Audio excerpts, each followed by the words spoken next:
पुन्हा एकदा प्रभू श्री ख्रिस्ताच्या नावामध्ये सर्व प्रियजनांना धन्यवाद देत आहे.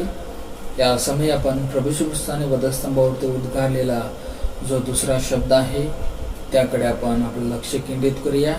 त्याकरिता जी शास्त्रवचने निवडलेली आहेत नवीन करारामधून लूका वर्तमानाचा 23 अध्याय 42 आणि 43 ही वचने. मी तुला खचित सांगतो, तू आज माझ्याबरोबर सुखलोकात असेल. विशेषतः हा जो शब्द आहे हा शब्द तारणाचा शब्द आहे. तत्क्षणी सुखलोकामध्ये घेऊन जाण्याचा हा भरोशाचा शब्द आहे. एका क्षणामध्ये तारणाची हमी देणारा अशा प्रकारचा हा शब्द आहे.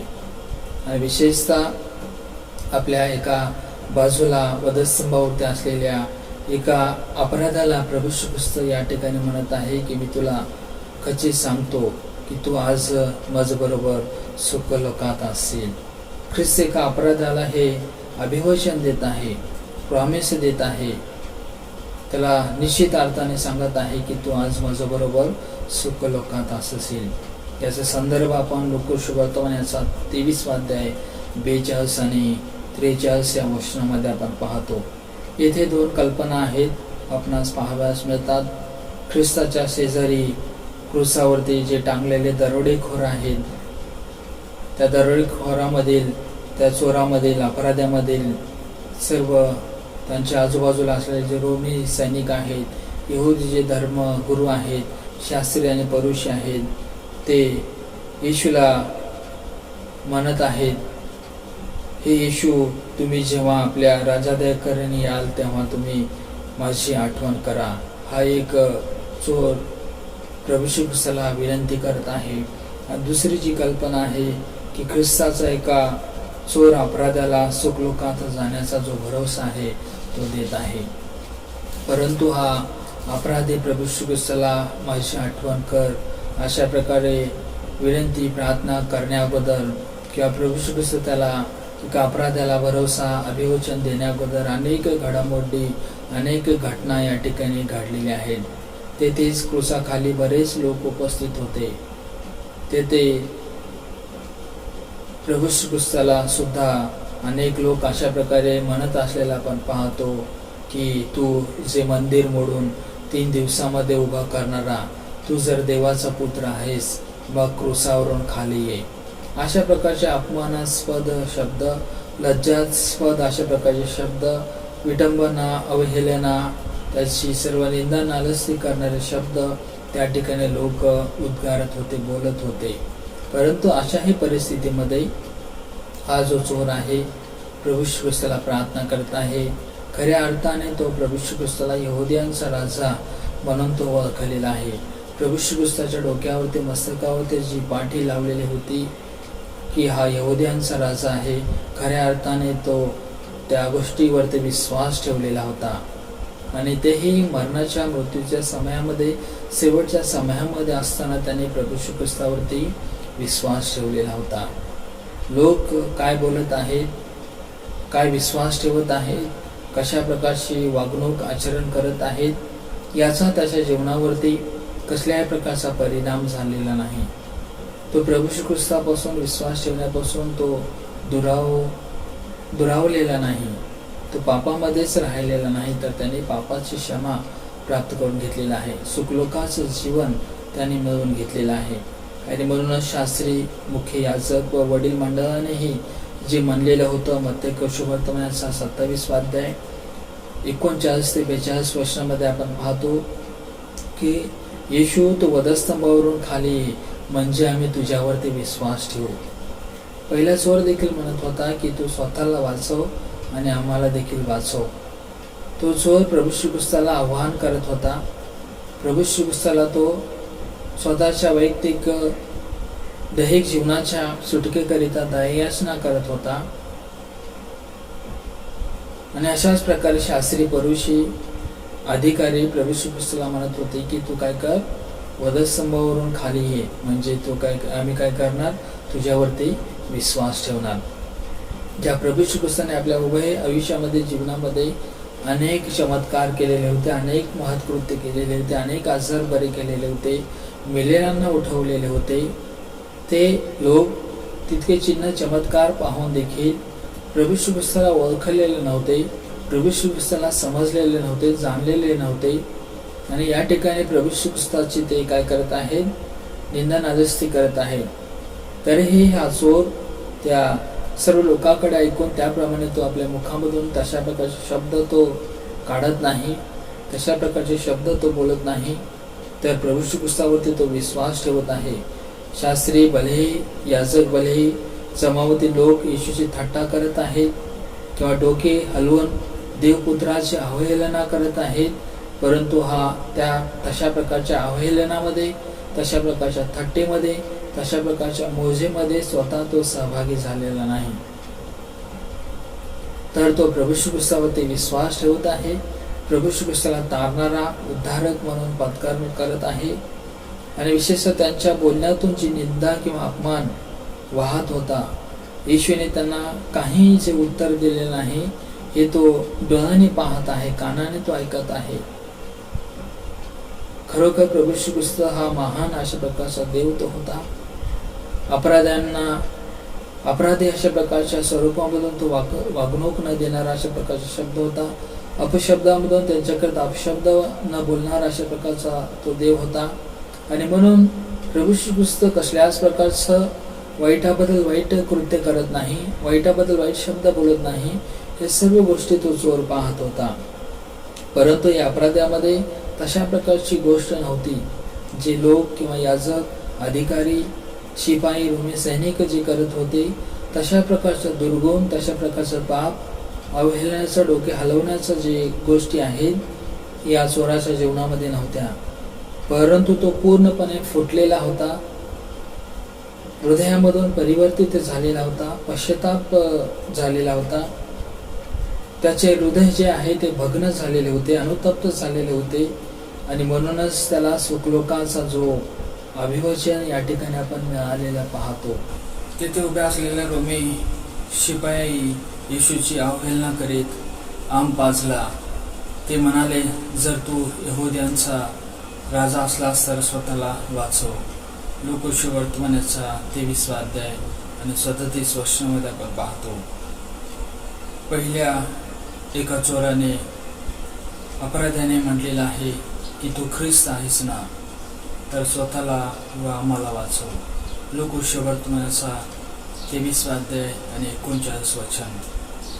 या चोराने ख्रिस्ताला प्रश्न आणि आव्हान केलं आहे, दावा केला आहे, तू मेसाया असेल तर आम्हाला वाचव. याला आपल्या पापांची थोडी सुद्धा जाणीव झाली नाही किंवा पश्चाताप झालेला नाही असं या ठिकाणी आपण पाहतो. या पहिल्या चोराने पश्चाताप वगैरे काही केले नाही, ख्रिस्ताला कळकळीची विनंती केली नाही. तोच दुसऱ्या चोराने त्याचा निषेध करून म्हटले, तुलाही तीच शिक्षा झाली असता तू देवाला सुद्धा भीत नाहीस काय? आणि आपली शिक्षा तर यथान्यायी आहे, कारण आपण आपल्या कृत्यांचे, आपल्या कर्मांचे योग्य फळ भोगीत आहोत. परंतु याने काही अयोग्य केले नाही. लोकशु वर्तमानाचा 23 अध्याय 40 ते 41 या वचनामध्ये आपण पाहतो. दोन चोरामध्ये जो असलेला दुसऱ्या चोराने प्रभू येशू ख्रिस्ताला जो ओळखलेला आहे त्याबद्दल विशेषतः या दुसऱ्या शब्दामध्ये आपण पाहत आहोत. त्याने अपराधाबद्दल होणाऱ्या शिक्षेपासून सुटकेची याचना केली आणि त्याला देवाच्या भयाची या ठिकाणी आपण पाहतो की जाणीव झालेली आहे. परमेश्वराचा न्याय आणि कबरेपलीकडील जे जीवन आहे त्यावर त्याचा विश्वास दृढ झालेला या ठिकाणी आपण असं पाहावयास मिळतो. आणि विशेषतः पिता परमेश्वर ख्रिस्ताला स्वर्गीय राज्यामध्ये घेणार आहे हे तो ओळखलेला आहे. तो तेथे स्वर्गीय राजासनावर बसलेला असेल याची जाणीव त्या चोराला झाल्यामुळे त्याने आपली आठवण कर अशा प्रकारची प्रभू येशू ख्रिस्ताला तो अपेक्षा करत आहे, विनवणी करत आहे, दया याचना केलेली आहे. या अपराधामध्ये परमेश्वराचा अंतिम जो न्याय आहे, शेवटचा जो न्याय आहे त्यावरती विश्वास त्याने ठेवलेला आपण पाहतो. प्रत्येकाला आपल्या कर्माचा हिशोब द्यावा लागणार याची जाणीव या चोराला झालेली आहे, अपराधाला झालेली आहे. आणि देवाच्या कृपेची ही जाणीव झालेली आहे. जर देवाची कृपा आम्हावरती प्रगट होईल, त्याच्यावरती प्रगट होईल, तर कसल्याही प्रकारचा न्याय ओढवणार नाही, तर पापाची क्षमा तो देऊ शकेल, अशा प्रकारचा विश्वास त्याने प्रभू येशू ख्रिस्तावरती खात्रीपूर्वक बाळगलेला आहे. न्यायाच्या दिवशी ख्रिस्त न्याय करणार ही त्याची खात्री झालेली आहे. आणि म्हणूनच प्रभू येशू ख्रिस्त त्याला म्हणत आहे की अहो येशू, जेव्हा तू आपल्या राजाधिकाऱ्याने येशील तेव्हा तू काय कर, माझी आठवण कर. अपराधाने विनंती केली, तक्षणी येशूने त्याला सुखलोकाचे जे आश्वासन दिलेलं या शब्दामध्ये आपण पाहतो. याचाच अर्थ असा होतो की पश्चाताप करून देवाकडे जाणाऱ्यांना तारणासाठी अधिक वेळ प्रतीक्षा करावी लागत नाही. तर क्षणार्धामध्ये जेव्हा आपण परमेश्वराकडे जाऊ, प्रभू श्री ख्रिस्ताकडे जाऊ, या समयी आपल्याला पापाची क्षमा तो देणारा अशा प्रकारचा जिवंत देव आहे. याकरता जर आपण उदाहरण पवित्र शास्त्रामधून पाहण्याचा प्रयत्न केला तर जो जक्खई जाकातदार आहे, जो लोकांच्या दृष्टीमध्ये नजरेमध्ये पापी होता, परंतु येशूला पाहण्याची खूप इच्छा बाळगून तो ठेंगणा असताना देखील काय केलेला आहे, उंबराच्या झाडावरती चढलेला आपण पाहतो. जी उत्कट इच्छा प्रभू येशू ख्रिस्ताला पाहण्याची, प्रभू येशू ख्रिस्ताला भेटण्याची त्याच्या मनामध्ये, जीवनामध्ये जी प्रगट झालेली होती ती आपण पाहतो. येशूने झाडाखाली येताच काय बोललेला आहे आपल्या सर्वांना ठाऊक आहे. तो वर पाहिलेला आहे आणि त्याला म्हणलेला आहे की जक्कया, त्वरा करून खाली ये, आज मला तुझ्या घरी उतरावायचे आहे. लूका वर्तमान याचा 19 अध्याय आणि 5व्या वचनामध्ये याचा संदर्भ आपण पाहतो. आणि तो खाली आला आणि ते दोघेही घरी निघालेला असताना येशू संगती जखई चालत असताना त्याचे जे अंतःकरण आहे ते फुटले आहे. पापांची, वाईट कृत्यांची जाणीव, पश्चाताप त्याला झालेला आहे.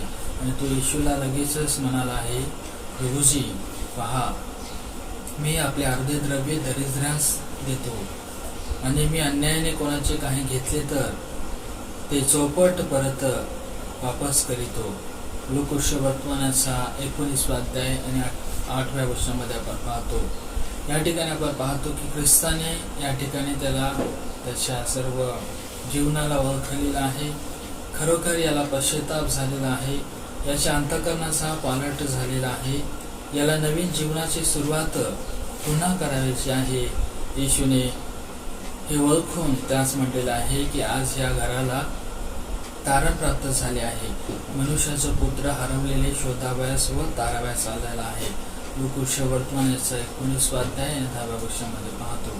खरोखर प्रभू येशू ख्रिस्त जो कोणी त्याच्याकडे जातो आणि पापाची क्षमा करतो, आपण अपराधी आहोत, आपण चुका केलेल्या आहोत, वाईट जीवन जगत आहोत, अंधकारामध्ये जीवन जगत आहोत, हे कबूल करतो, त्याच क्षणी प्रभू येशू ख्रिस्त काय करत असतो, त्यांना त्याच्या पापांची क्षमा करत असतो.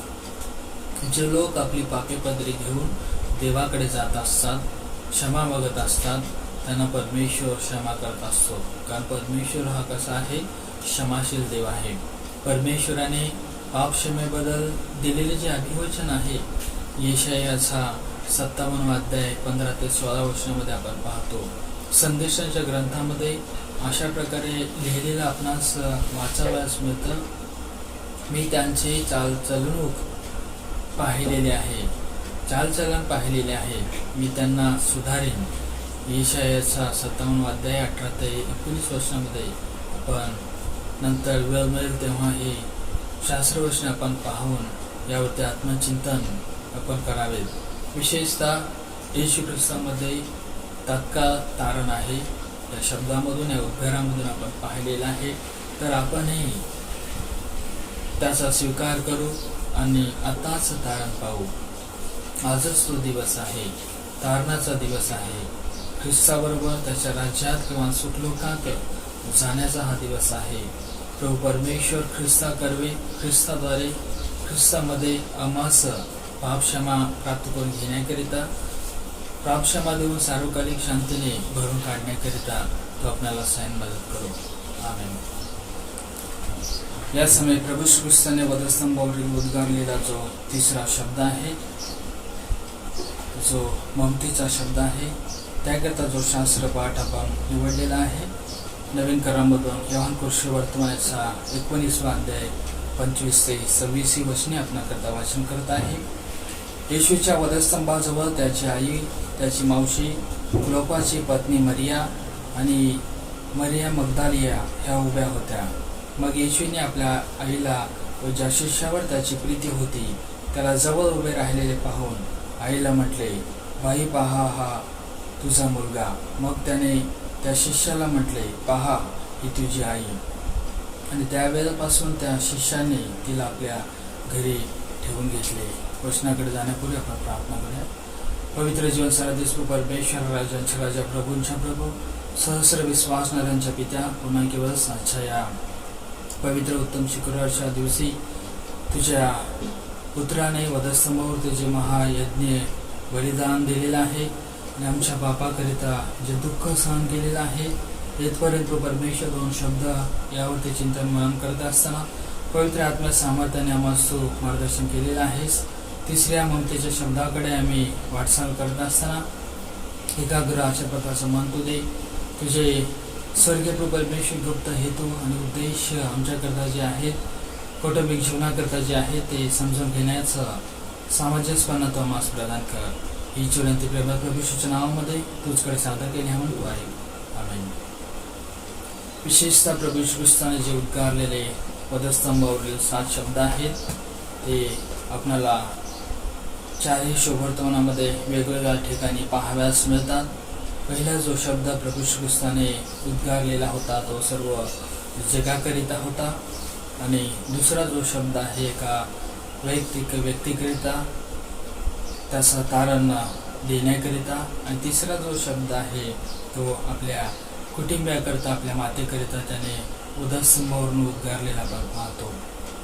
7 शब्दाची जी विभागणी आहे, जी मांडणी आहे, 2 भागामध्ये केलेली आपण पाहतो. पहिले जे शब्द आहे ते सर्व जगाकरिता, कुटुंबियाकरिता आहेत, आणि नंतरचे जे 4 शब्द आहेत ते स्वतःकरिता प्रभू श्री ख्रिस्ताने जे उद्गारलेले आहेत आणि सर्व त्याच्या कार्याकरिता, पूर्णत्वाकरिता उद्गारलेले आपण पाहतो. आज आपण वधस्तंभावर उद्गारलेला जो तिसरा शब्द आहे त्याकडे आपलं लक्ष केंद्रित करूया. हा जो तिसरा शब्द आहे, बाई, पहा, हा तुझा पुत्र, पुत्र, पहा, ही तुझी आई, हा प्रीतीचा शब्द असलेला आपण पाहतो. मोठेपणा, आदर किंवा अधिकाराचा हा शब्द असलेला आपण पाहतो. किंवा आपल्या जीवनामध्ये जे काही आपल्या मातापितांनी, प्रियजनांनी केलेले जे उपकार आहेत त्याकरिता परतफेड, मोबदला देण्याचा हा शब्द पाहतो. आणि विशेषतः जुन्या काळामध्ये अशा प्रकारची शिकवण आपल्या आईवडिलांचा मान राखण्याची, सन्मान करण्याची दिलेली आपण पाहतो.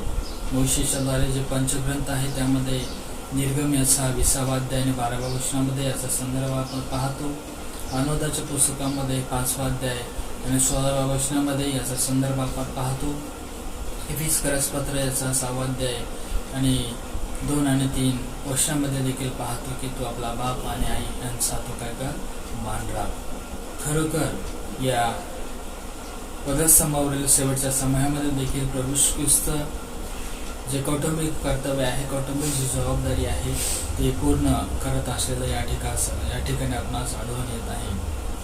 पवित्र शास्त्रात आपल्याला आईबापाच्या काळजी घेण्याबद्दल देवाचे वचन काय सांगते हे आपल्याला सर्वांना ठाऊक आहे, जे वरील संदर्भ आपण पाहिलेले आहेत. येशू ख्रिस्त वधस्तंभावर खेळलेला आहे. हातापायामध्ये खिळे त्याच्या ठोकण्यात आलेले आहेत, डोक्यात काट्याचा मुकुट घालण्यात आलेला आहे, आणि लोकांचा जो भलका जो जमाव त्याची थट्टा, त्याची निंदा, त्याची नालस्ती, त्याचा अपमान करीत आहे. परंतु जवळच एका बाजूला येशू ख्रिस्ताची आई मरिया आणि त्याचा प्रिय आवडता शिष्य योहान, मावशी क्लोपाची पत्नी मरिया, मरिया मगदालिया ह्या उभ्या होत्या, ज्या अतिशय त्याच्या जवळच्या होत्या, त्याच्यावरती प्रीती करणाऱ्या होत्या.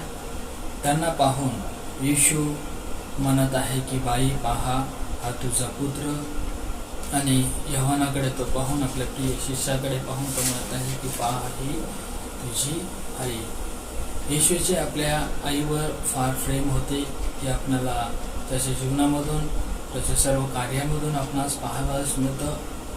त्या क्षणी आईची जी काळजी आहे, जी केविलवाणी स्थिती पाहून येशूला घाईवर आलेला आपण पाहतो, त्याचे जे अंतःकरण आहे ते भरून आलेलं या ठिकाणी आपणास आढळून येत आहे. आणि आपल्या वेदनांचा विसर त्याला पडलेला आहे, पण पुत्राच्या कर्तव्याची जी आठवण त्याला झालेली आहे, जे संदेशाच्या ग्रंथामध्ये जी शिकवण त्याला मिळालेली आहे, त्याची सर्व काही लागवड, सर्व काही कृतीमधील जीवन तो या ठिकाणी जगत असलेला आपण पाहतो. तसेच धर्मशास्त्रामध्ये आईवडिलाबद्दल आठवण कशी करावी, त्यांची काळजी कशी घ्यावी हे सांगितलेलं आहे. याची जाणीव या ठिकाणी प्रभू येशू ख्रिस्ताला झालेली आहे. तेव्हा येशू आईकडे पाहून म्हणत असलेला आपण पाहतो की बाई, पहा हा तुझा पुत्र, पुत्र पहा ही तुझी आई. विश्वासू शिष्यावरती कर्तव्याची जबाबदारी या ठिकाणी सोपवलेली आहे. प्रभू येशू ख्रिस्ताने देखील पुत्रत्वाचं जी काही कर्तव्याची जबाबदारी होती ती पूर्ण आयुष्यामध्ये पूर्ण केलेली आहे. आणि आयुष्याच्या शेवटच्या मृत्यूच्या समयामध्ये देखील ती पुत्रत्वाची जी जबाबदारी आहे ते पूर्ण करत असलेला आपण पाहतो. येशूच्या अत्यंत प्रिय दोन ज्या व्यक्ती होत्या ते या ठिकाणी आपणास पाहावयास मिळतात. एक जी आहे ती त्याची आई मरिया, आणि दुसरा जो आहे त्याचा प्रिय शिष्य योहान. त्यांना येशूबद्दल असलेले जे प्रेम आहे ते व्यक्त करायचे होते, आणि म्हणूनच वधस्तंभाच्या पायाजवळ ते प्रभू येशू ख्रिस्ताजवळ उभे असलेले आहेत. ती प्रीती अशा प्रकारच्या दुःख समयामध्ये, वेदनेमध्ये, त्रासामध्ये प्रभू येशू ख्रिस्त असताना, त्याच्या शरीरामधून रक्ताचे सर्व प्रवाह वाहत असताना त्याही समयामध्ये उपस्थित राहून ती प्रीती व्यक्त करत असलेला आपण पाहतो. लोकांच्या नजरेत तर प्रभू येशू ख्रिस्त वधस्तंभावर मृत्यूदंडाची शिक्षा भोगीत होता, परंतु आईच्या नजरेमध्ये, आपल्या शिष्यांच्या नजरेमध्ये तो निर्दोष होता, निष्कलंक होता, हे त्यांना सर्व गोष्ट ठाऊक होती. हृदय पिळवटून टाकणाऱ्या, यातना सहन करणाऱ्या येशूजवळ असावं, त्याला कळवावं, त्याचा भळाभळा वाहणारं जे रक्त आहे ते पुसावं. निश्चित अर्थाने त्या मातेला, आईला, मरियेला वाटत होतं, पण ती असे काहीच करू शकत नव्हती. अगदी हतबल होती, विवश होती, निरुपाय झालेली होती. अगदी जड अंतःकरणाने शांत उभी होती. देवाचा पुत्र, जो जगाचा तारणारा म्हणलेला येशू, याची आई होण्याचं जे भाग्य तिला लाभलेलं होतं त्याची किंमत ती देत होती. पण हे अलौकिक भाग्य भयंकर अशा प्रकारची किंमत मोजण्यास भाग पाडत होतं. योसेफ व मरिया यांनी येशूला शास्त्रातील विधीप्रमाणे करण्यासाठी मंदिरामध्ये जेव्हा समर्पण केलेलं होतं, समर्पणास नेलेले होते, तेव्हाच मरियेला या महान अशा प्रकारच्या मोठ्या किंमतीबद्दल सांगण्यात आलेलं होतं. तिची तयारी त्यावेळेसच करण्यात आलेली होती. शिमोनाने त्यांना जेव्हा पाहिलेलं होतं, प्रभू येशू ख्रिस्ताला जेव्हा आपल्या हातामध्ये घेऊन आशीर्वाद दिलेला होता व त्याची आई मरिया हिला म्हणलेले होतं, पहा, इस्रायलात अनेकांचे पडणे व पुन्हा उठणे होण्यासाठी व ज्याच्या विरुद्ध लोक बोलतील असे एक चिन्ह होण्यासाठी ह्याला नेमलेला आहे. याचा संदर्भ लोकशुभात्मनाचा 2 अध्याय 34 वर्षामध्ये आपण पाहतो. येथे मरियेला त्या शिमोन संदेशाची भविष्यवाणी आठवलेली आहे. यावेळी इतर शिष्य तेथे नव्हते. येशू सारखेच आम्हासही पकडून ठार मारतील या भीतीने ते त्याला सोडून पळून गेलेले होते. याबद्दल येशूने जैतुनाच्या डोंगरावर काही तासापूर्वीच सांगितलेलं होतं. मार्कोस शुभवर्तमानाचा 14वा अध्याय आणि 27 वर्षामध्ये जर आपण वाचन केलं, त्या ठिकाणी आपणास पाहावयास मिळतं, तुम्ही सर्वजण अडखळून पडाल, मी मेंढपाळाला मारेन आणि मेंढराचे दानादान होईल.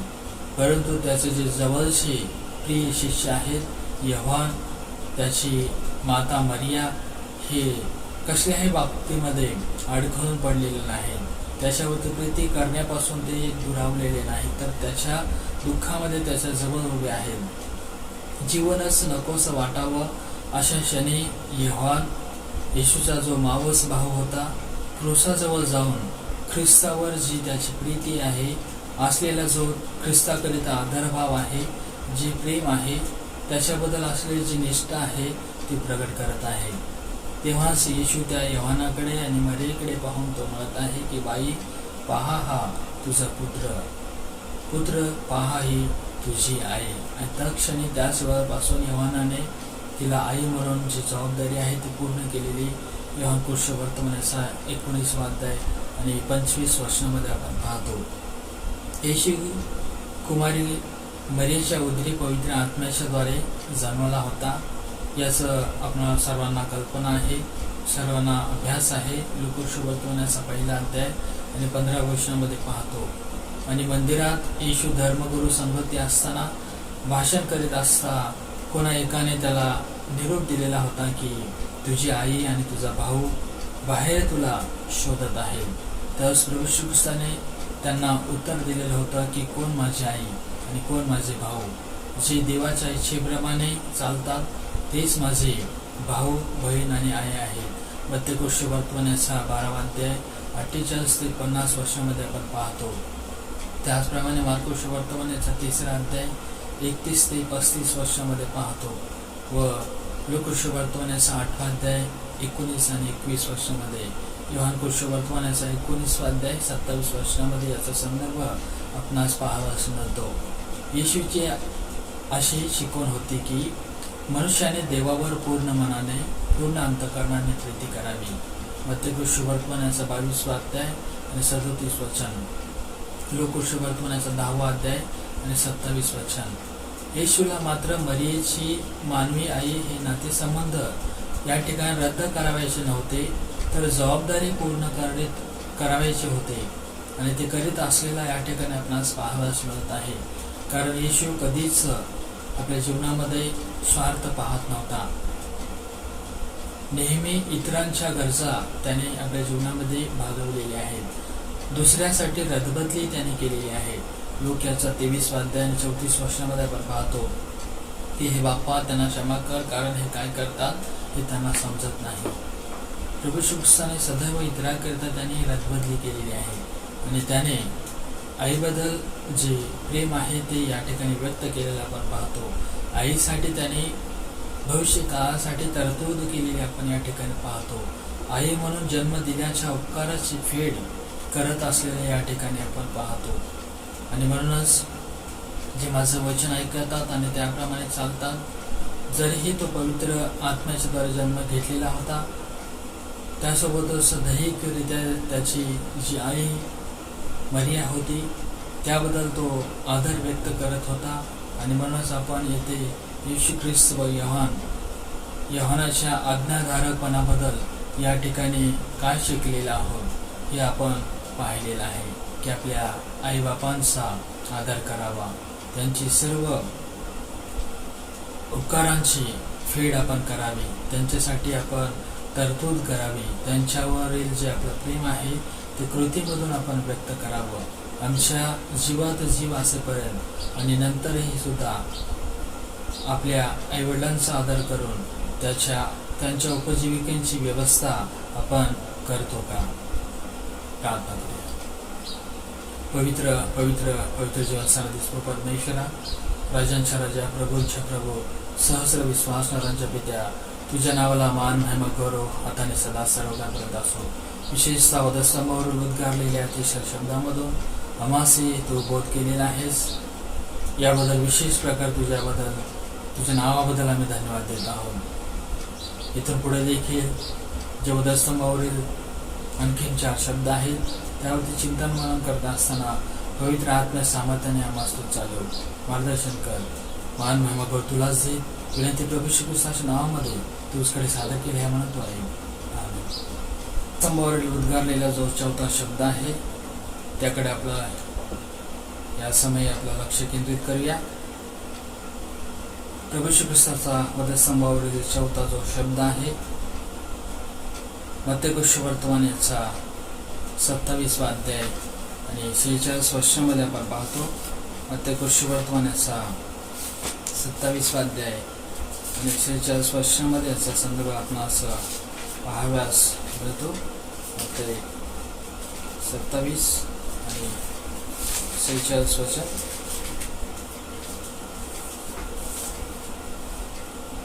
आणि सुमारे 9व्या तासाला येशू मोठ्याने आवाज मारून बोलला, एली एली लमा सबक्तनी, म्हणजे माझ्या देवा तू माझा त्याग का केला. विशेषतः हा जो 4था शब्द आहे दुःख, क्लेश आणि यातनांचा शब्द असलेला आपण पाहतो. आणि विशेषतः पहिल्या शब्दामध्ये जे प्रभू श्री ख्रिस्ताचे आणि पित्याचे जे घनिष्ठ अशा प्रकारचे नातेसंबंध होते, त्याही समयामध्ये, वेदनेच्या समयामध्ये, त्रासाच्या समयामध्ये, दुःखाच्या समयामध्ये, जगाचे पाप हरण करून घेण्याच्या समयामध्ये दोघंही सृष्टीच्या निर्मितीपासून, आरंभापासून जे एकत्रित्या काम करत होते, दोघे एकमेकांसोबत असलेला आपण पाहतो. आणि म्हणून तो पहिल्या शब्दामध्ये म्हणत आहे की हे बाप्पा यांना क्षमा कर, कारण हे काय करतात त्यांना समजत नाही. परंतु या ठिकाणी 4थ्या शब्दामध्ये आपण पाहतो की प्रभू श्री ख्रिस्त जगाच्या पापाकरता, जगाचे जे पाप आहे स्वतःवरती घेतल्यामुळे, आणि पापाचं वेतन मरण आहे, दंडाज्ञ आहे, आणि परमेश्वर न्यायी देव आहे, म्हणून परमेश्वर पित्याने आपल्या पुत्राला सोडून दिलेलं या ठिकाणी आपण पाहतो. जो पिता होता त्याला तो या ठिकाणी या शब्दामधून देव म्हणून तो शब्दाच्या द्वारे सर्व उद्गारत आहे. आपल्या दुःखामध्ये, आपल्या यातनेमध्ये तो त्याच्या संगती असावं, त्याला सोडू नये, किंवा का सोडलेला आहे अशा प्रकारचं तो पित्याला, देवाला तो प्रार्थना करत आहे. आणि म्हणूनच हे संदर्भ आपण जुन्या करारामध्ये देखील आलेले पाहतो. स्तोत्राचा 22वा स्तोत्र आणि 1 आणि 2 वर्षामध्ये, 16 आणि 18 वर्षामध्ये, येशायाचा 53 अध्याय 3 ते 6 वर्षामध्ये आपणास पाहाव्यास मिळतं.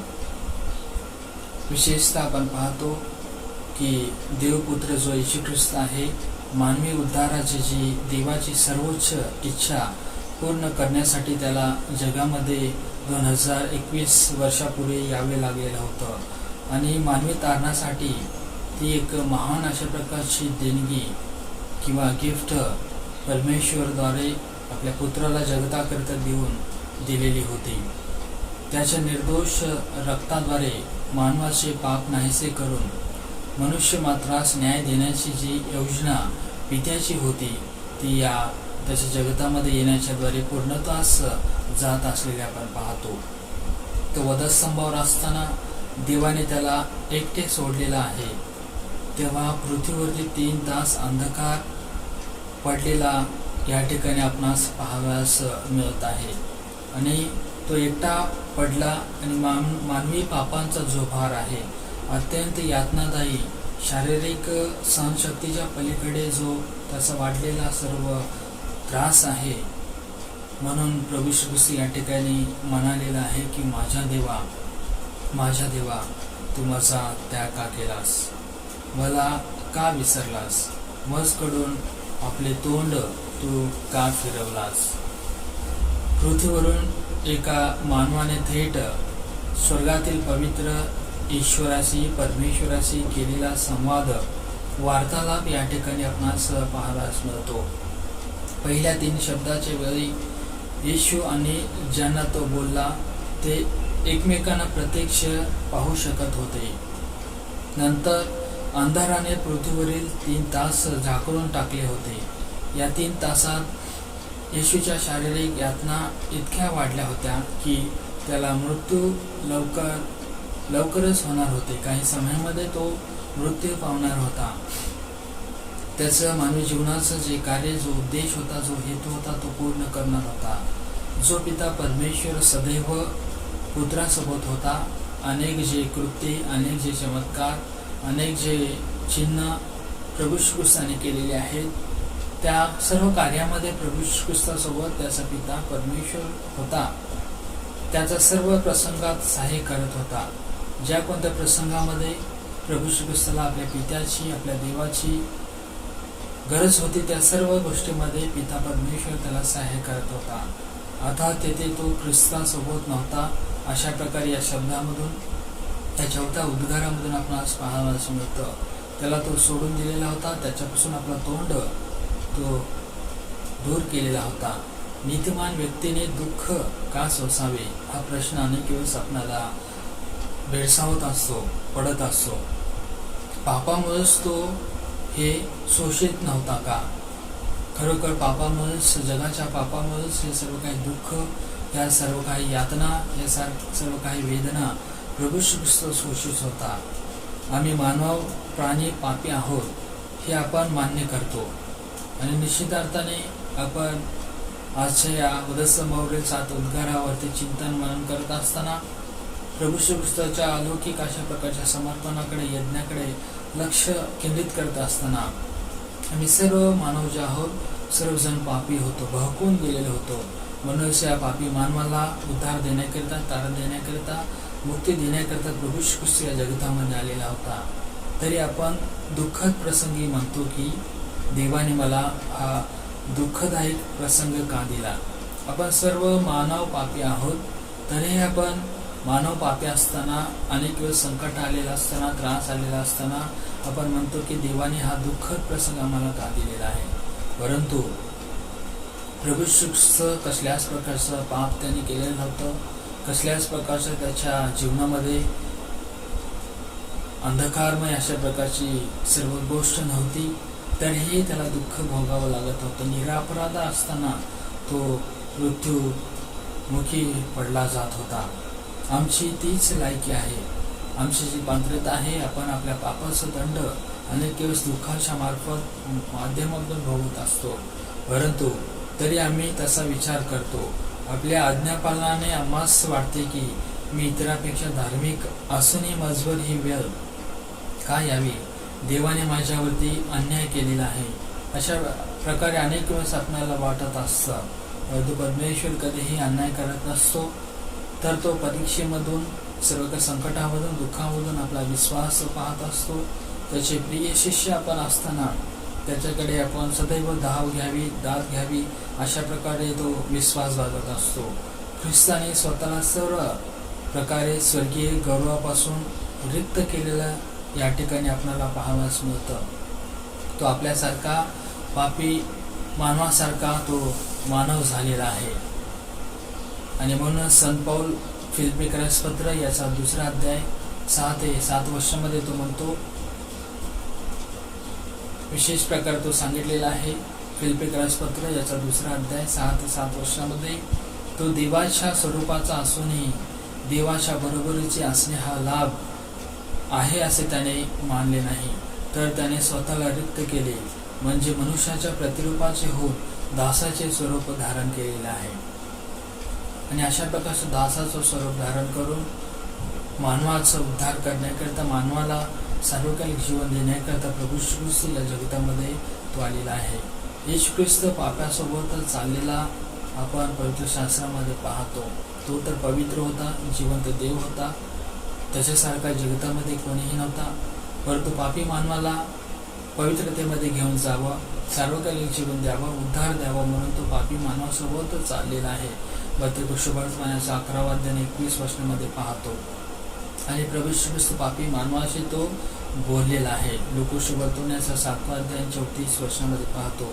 त्यांच्यासह तो राहिलेला आहे. मार्को शुभवर्तमानाचा 2 अध्याय 15 आणि 16 वर्षामध्ये आपल्याला पाहावयास मिळतं. आणि त्यासोबतच केवळ त्यांच्यासोबत तो राहिलेलाच नसून तर त्यांच्यासोबत तो जेवला देखील आहे. लूका शुभवर्तमानाचा 5 अध्याय आणि 30 वर्षामध्ये असे शास्त्री व परुषी सतत ओरडत असत, बोलत असत. तो पापी जनांचा मित्र कैवारी मानविला गेला. आणि म्हणूनच अशा पापी लोकांबद्दल त्याला जिव्हाळा होता, कणव होता, प्रेम होता. तुमच्याबद्दल आणि माझ्याबद्दल त्याला आस्था होती, सर्व काही ममता होती, जिव्हाळा होता. म्हणूनच तुमच्या बदल्यात, आमच्या बदल्यात परमेश्वर पित्याने त्याला या छोट्या शब्दामध्ये तो वाटचाल करत असताना सोडून दिलेला आहे. त्याने पाप्यासाठी प्राण दिला, कारण त्याचवर तो प्रीती करीत होता. तो तुमच्यावरती आणि माझ्यावरती प्रीती करत होता, प्रीती करतो. म्हणूनच त्याने जो आज प्राण दिलेला आहे तो तुमच्याकरता आणि माझ्याकरता दिलेला आहे, आपण विसरता कामा नये. येशू ख्रिस्ताला देवाचा न्याय आणि नीतिमत्ता यावर संशय नव्हता, त्याला काही भरोसा नव्हता, अशा प्रकारची बाब नाही. परंतु तो ऐन दुपारी जो सारा प्रदेश हळूहळू अंधारामध्ये जो झळकून गेलेला होता, अंधकाराने जो व्यापून गेलेला होता, त्या विलक्षण घटनेने काही लोक आश्चर्यचकित झालेले होते. काहींना धक्काच बसलेला असेल की अचानक असा अंधार का झालेला आहे. काही लोकांनी भयभीत होऊन काल्वरी सोडून, घर सोडून जो घर गाठण्याचा प्रयत्न त्या ठिकाणी केलेला असेल आपणास पाहत मिळतो. अधिकाऱ्यांच्या हुकुमावरून काही सैनिक तेथे थांबले असतील. येशूचे 1-2 शिष्य, त्याची आई, मावशी मरिया मगदालिया असे फारच कमी लोक तेथे होते. आणि खोट्या चितावणीला बळी पडून संतप्त झालेला जनसागर आता तिथून सर्व काही पळून गेलेला, निघून गेलेला आपण पाहतो. आणि अशा या स्थितीमध्ये सर्व सोडून जात असताना, पळून जात असताना, आपलं घर गाठत असताना शेवटी परमेश्वर पित्याने जो सतत त्याच्या संगती होता, त्याच्यासोबत होता, तो देखील त्याला सोडून गेलेला आहे. आपलं तोंड त्याच्यापासून फिरवलेला आहे. आणि म्हणून तो हा जो दुःख आहे, ही जी वेदना आहे, तो सहन करू शकलेला नाही. आणि म्हणूनच जो प्रभूशीवरती मनमोहन जो प्रेम करणारा, त्याच्या संगती राहणारा जो परमेश्वर आहे, त्याला तो सोडून गेलेला आहे. आणि म्हणून तो म्हणत आहे की येशूने मोठ्याने आरोळून मारून हा जो शब्द उच्चारला आहे, त्याने देवाला हा प्रश्न केलेला असावा.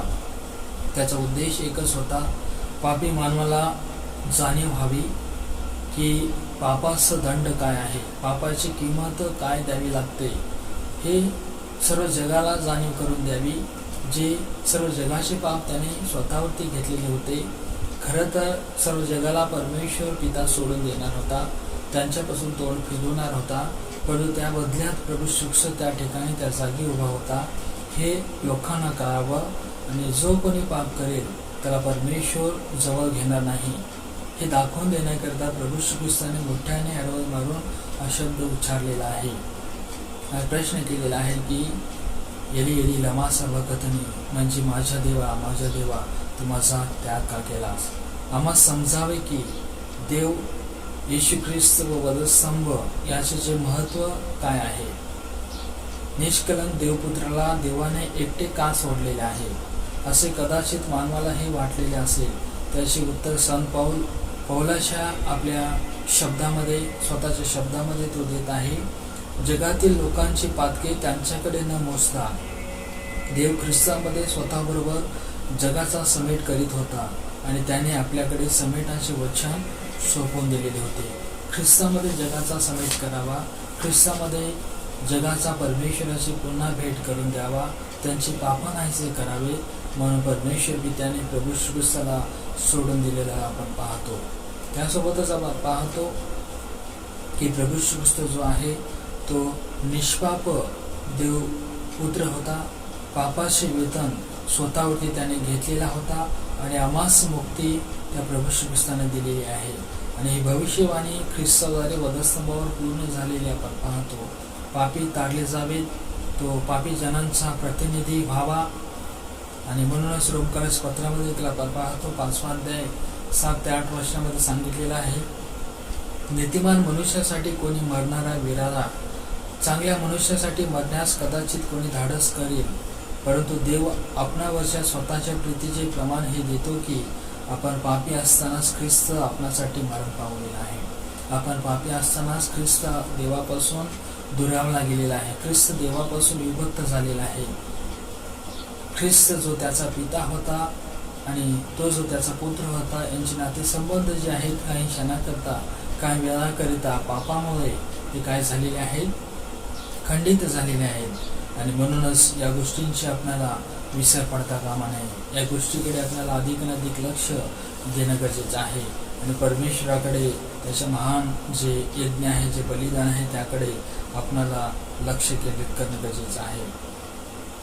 आणि खरोखर तो परमेश्वर या 14 शब्दामधून तशा प्रकारे तोच आपला तारणारा आहे, उद्धारक आहे हे विश्वास प्रकट करण्याकरिता तो आपल्याला सांगितलं आपण प्रार्थना करू. पवित्र पवित्र पवित्र जीवन सारथी परमेश्वरा, आपल्या सगळ्या पवित्र देवा, अनादिकालापासून अनंतकाळपर्यंत असणाऱ्या पित्या, उदस्तंभावरील प्रभू श्री ख्रिस्ताने उद्गारलेल्या चौथ्या शब्दावरती आम्ही मनन करत असताना, चिंतन करत असताना पवित्र आत्म्याच्या सामर्थ्याच्याद्वारे आम्हास तू परमेश्वर जाणीव करून दिलेला आहेस की ख्रिस्ताने का उदस्तंभावरती मरण पत्करलेला आहे, का पित्याने त्याला सोडून दिलेला आहे, का देवापासून तो विभक्त झालेला आहे. तर आमच्या आणि जगाच्या सर्व पापी लोकांच्या पापाचं शालन व्हावं, मुक्ती मिळावी, तारण मिळावं, सार्वकालिक जीवन मिळावं, पुन्हा परमेश्वराशी भेटावं. खरोखर ह्या महान अशा प्रकारच्या देणगीचा तू परमेश्वर आम्ही विसर पडू देता कामा नये. तर तू परमेश्वर सदोदित त्याची आठवण आणि स्मरण करून तुझं गौरव करावं, याकरता पवित्र आत्म्या सामर्थ्यानं मस्त घेऊन काढ. महान महिमा कर तुला जे विनंती प्रभू श्री ख्रिस्ताच्या नावामध्ये तुझकडे सादर केले आहे म्हणून तो आहे.